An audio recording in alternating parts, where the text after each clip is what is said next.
श्री स्वामी समर्थ. श्री गुरुदेव दत्त. घोर कष्टोद्धरण स्तोत्र. याचा उपयोग आणि याचा प्रभाव काय आहेत बघूयात. हे नावाप्रमाणेच घोर म्हणजे चिंता, कष्ट यापासून सुटका करून देणारे स्तोत्र आहे. या स्तोत्राच्या नित्यपठनाने आपल्या आयुष्यातील दुःख, चिंता, विनाकारणचे अतिकष्ट कमी होऊन दत्त महाराजांची तसेच स्वामी महाराजांची आपल्याला कृपा प्राप्त होते.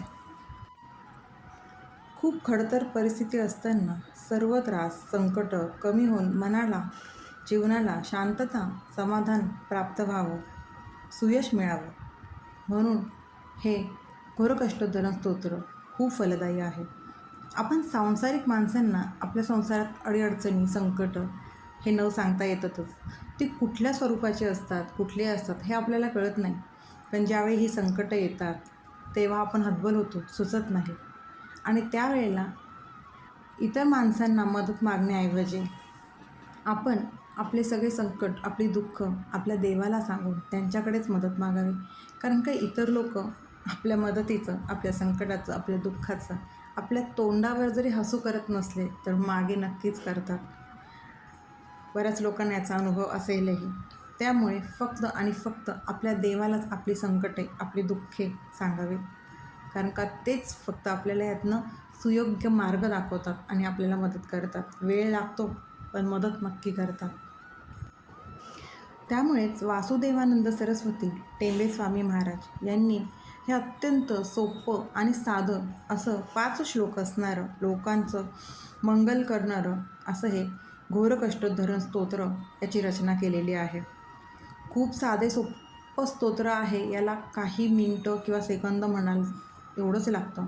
फक्त खरंच ज्यांच्यावरती संकट आले असेल, कुठलेही भय असेल, ग्रहपीडा असेल, त्या व्यक्तींनी संकल्पपूर्वक ह्या स्तोत्राचे पठण केल्याने त्यांना नक्कीच याचा प्रभाव दिसून येतो. हे स्तोत्र याचं पठण करताना संकल्प सोडल्यानंतर याची फक्त 11 आवर्तनं करावीत.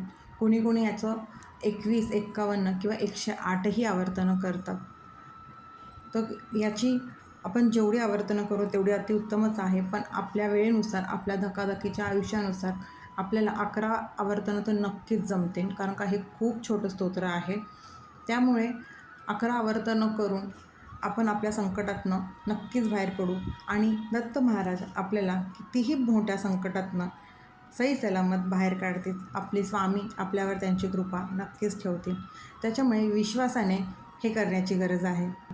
कारण जिथे आपला देवावरचा विश्वास दृढ असतो ना, तिथे देव आपल्यासोबत नक्कीच असतो. तुम्ही कुठल्याही देवाला मानत असाल, स्वामींना, गजानन महाराजांना, साईबाबाला, कुठल्याही देवाला मानत असाल, फक्त आपला विश्वास खूप अतूट असला पाहिजे. आणि हो, त्यासोबतच आपले कष्ट, आपला प्रामाणिकपणा तेही महत्त्वाचं आहे. कारण का कष्ट केल्याशिवाय देवता आपल्याला देणार नाही. त्यामुळे कष्ट करणं गरजेचंच आहे. त्यासोबत आपल्या महाराजांची सोबत.